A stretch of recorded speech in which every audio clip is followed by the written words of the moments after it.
mission of the Quality of Life Technology Center is to create advanced technologies to help people with disabilities and older adults live more independent lives and have greater participation in the community.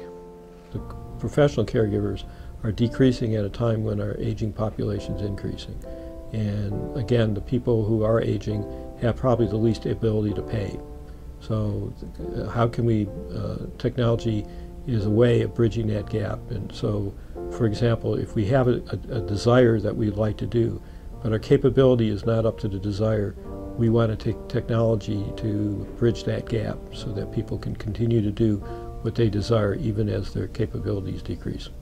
As time went on, our mission expanded somewhat. Our focus, if you will, our aperture got larger. We started thinking about how do you help those who support people who need that kind of care. We talk about quality of life, and a lot of times technology that helps people with a disability would actually help in general. For example, curve cuts that people see around the city nowadays, initially put in for people with wheelchairs, but it helps people who have baby carriages or bicycles.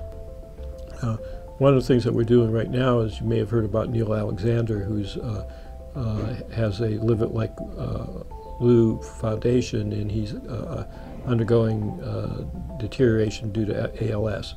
So we have some students in a class now doing some work to give him a computer he can control by his eye gaze, so that he can communicate with his wife even when he's no longer able to operate a computer with his hands. I think we've had two really significant successes from my perspective. One of those has been attracting bright young students with and without disabilities to this field, and how they have then gone off to spin off some companies, so small companies, and a few of them here in the Pittsburgh area. And then I actually just got back from Germany at the International Reha conference, where Permobil just launched our virtual seating coach as a product. And that was one of the research projects out of the Quality of Life Technology Center. It's kind of exciting to see how that could reduce pressure ulcers significantly for people around the world. We've brought together all of the necessary expertise. We have computer scientists and occupational therapists and rehabilitation engineers and roboticists and social scientists and nurses and gerontologists, and a very complete set of skills. And you need that to do this kind of work well, because there's so many issues that need to be explored simultaneously.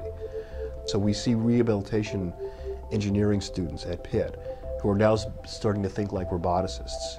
And we're seeing human-computer interaction students here at CMU who are beginning to think like physical therapists and occupational therapists. That reciprocation in how they approach problems is very liberating to them. So I think in a very real way, that's perhaps our biggest impact, the fact that we have invented a new style of doing this kind of work.